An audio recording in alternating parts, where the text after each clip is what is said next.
Les Compagnons maraîchers est un projet d'excursion agricole né d'un intérêt pour l'agriculture écologique de proximité et d'un besoin d'expérience sur le terrain. Être un compagnon maraîcher, c'est faire partie d'une équipe de volontaires citadins et de contribuer activement aux efforts agricoles des terres environnantes. Après une longue saison à cultiver la terre, c'est maintenant le temps de récolter le fruit de tout ce travail dévoué. Les récoltes sont souvent synonymes d'abondance, et dans de telles circonstances, l'aide n'est jamais de trop. Cette fois-ci, direction Saint-Alexandre, au jardin alexandrin, chez Roselyne, Samuel et Jonathan, pour leur prêter main forte en participant à la récolte des pommes de terre.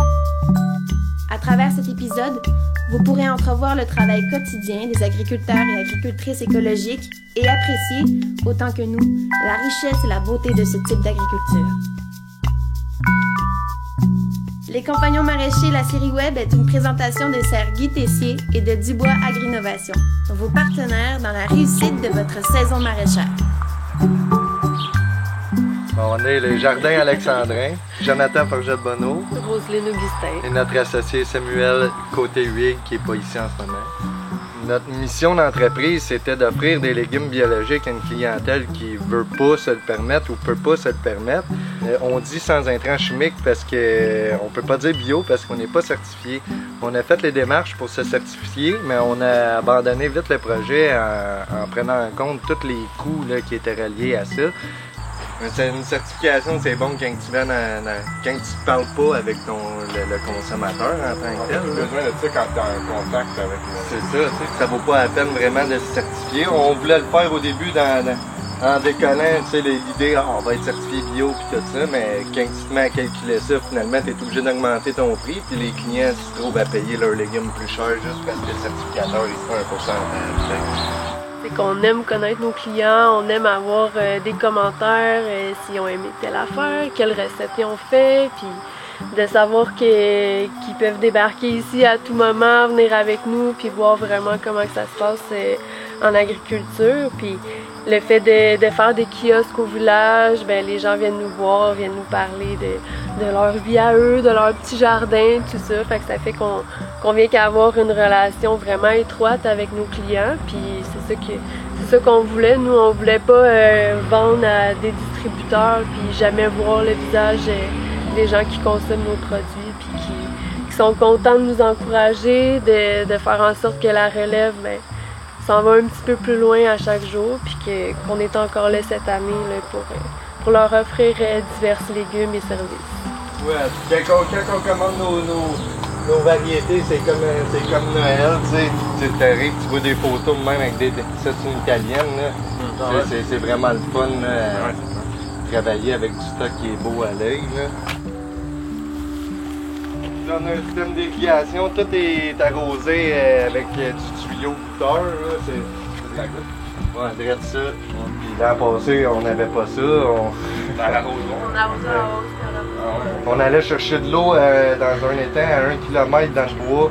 Puis il y avait à peu près 40 heures d'arrosage ici par semaine. Ça avait pas d'allure. Puis là, tu sais, on s'est grillé de ça. Ça a coûté super cher. Puis cette année, on s'en est servi 4 fois. C'est vraiment ça. Ça, c'est de la tomate raisin masca, là. Elle a l'air en fin de vie comme ça parce qu'elle produit tout au mois fin août, début septembre, puis après ça, c'est fini. On est les seuls au monde à l'avoir. Celle-là, c'est un de mes amis qui l'a hybridé là, à l'ITA pendant son projet de fin de deck. C'est sûr qu'on aimerait ça avoir assez de paniers hebdomadaires là, pour pouvoir en vivre là, pleinement là, puis faire ça de notre vie. Là. On aimerait ça devenir le garde-manger de Saint-Alexandre, que tous les clients les plus proches puissent ne jamais aller à l'épicerie puis venir se procurer des légumes ici à la ferme. On est leurs voisins, donc ça serait vraiment super d'être leur garde-manger. Après une courte visite des jardins, le temps est venu de mettre notre présence à profit. Pour récolter les patates à la main, les étapes sont simples. D'abord, il faut ameublir le sol à l'aide d'une fourche ou d'une pelle en faisant bien attention de ne pas trancher de patates au passage. Une fois les patates accessibles, on les cueille, les secoue pour enlever l'excédent de terre et on prend soin de retirer celles qui sont abîmées. Facile, direz-vous? Certes, mais l'effort physique est considérable. choisit toutes nos semences l'hiver, puis tout ce qui est original, puis qui est peu connu, on essaie de rentrer le plus de variétés possible. Des tomates tigrées, passant par l'okra, par le cocombe citron. On essaie de faire connaître aux clients des nouveaux légumes, puis même de nous le faire connaître à nous aussi par curiosité. Ça amène tout le temps un renouveau dans nos légumes, puis il y a tout le temps quelque chose qui pique la curiosité ou une découverte à chaque semaine dans nos paniers. Plus que ton légume, il te prend du temps à sortir ou à récolter, plus tu as de manœuvres à faire avec, plus tout coûte cher. Puis c'est difficile de compétitionner avec des gens, tu sais, d'arriver à fournir des pommes de terre, admettons, à un prix raisonnable.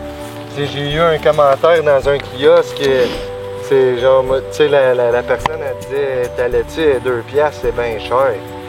Là, je fais OK, mais tu sais, nous on produit nos légumes dans le village ici, là, quand vous nous encouragez, c'est un voisin qui nous a encouragés, tu sais. Là,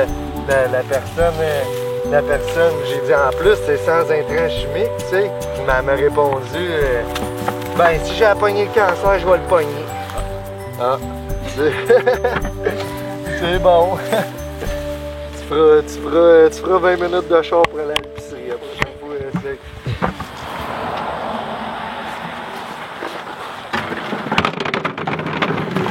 C'est une pomme de laitue, ça prend un mois à sortir une pomme de laitue du semis à la récolte. Puis tu sais, ça faut un plateau, ça prend de la terre dans le plateau, il faut que tu le sèmes le plateau, que tu le transplantes là, que tu le désherbes, tu le fertilises, tout ça. 2$ la laitue. Il y a de l'amour dans ça. C'est ça. Commencez-vous à avoir faim? Oui. Parce que là... Moi, je mange des patates depuis tout à l'heure. Les vertes, là? Ouais, c'est ça. Comment justement devenir verte, Yann? Parce que dans le fond, on pourrait aller se récolter une coupe de maïs. Oui. Le soleil étant à son zénith, les efforts déployés pendant la matinée ont creusé l'appétit de tous. Une récolte de maïs improvisée et un peu d'ombre nous offriront le moment idéal pour discuter avec nos hôtes. Une fois rassasiés et bien reposés, c'est sous les rayons chauds de fin d'été que nous retournons au champ. J'ai appris énormément, là. Joe, il nous a expliqué beaucoup sur les différents plans, sur sa propre réalité en tant que fermier. Jeune fermier, ça fait seulement 2 ans, là, à ce que je comprends, qu'ils sont en train de cultiver la terre ici, puis il y a beaucoup de défis. C'est intéressant toutefois, là, c'est quoi la situation en agriculture ici. Ah, wow. Ah, wow. Très plaisant aussi de sortir par exemple du milieu urbain de Montréal et de venir en campagne la fin de semaine, récolter des pommes de terre, se mettre les mains dans la terre, en nature. Non seulement c'est une activité rigolote, mais en plus on apprend beaucoup. Puis je trouve que c'est vraiment une façon de reconnecter avec la nourriture. On oublie souvent que en fait, les fruits et les légumes, ça ne pousse pas dans le rayon fruits et légumes de l'épicerie. Donc c'est dans la terre. Et ça permet de refaire le lien mental puis de considérer autrement ce qu'on mange. Tout le monde est d'une gagnante d'une certaine façon. Tout le monde apprécie l'expérience. Autant que les fermiers et fermières qui reçoivent l'aide d'une journée ou deux de 8 à 10 personnes d'un coup. Ça donne un bon petit coup de pouce que les gens qui prennent part aux sorties qui connaissent pas ce milieu-là. Nous, c'est sûr que ça nous aide à avoir un coup de main à la ferme pour les récoltes, surtout des pommes de terre. Puis en même temps, les compagnons maraîchers, ça leur fait changer d'air, ça leur fait voir un peu qu'est-ce qui se passe en campagne, d'où viennent leurs légumes. Puis en fait, ça nous fait rencontrer des gens super sympathiques qui ont envie d'apprendre aussi. C'est ce qui est intéressant dans l'échange. La journée est terminée et tous repartent enchantés par ces rencontres et discussions que nous garderons en mémoire longtemps. On se dit à la prochaine pour un autre épisode des Compagnons maraîchers, la série web.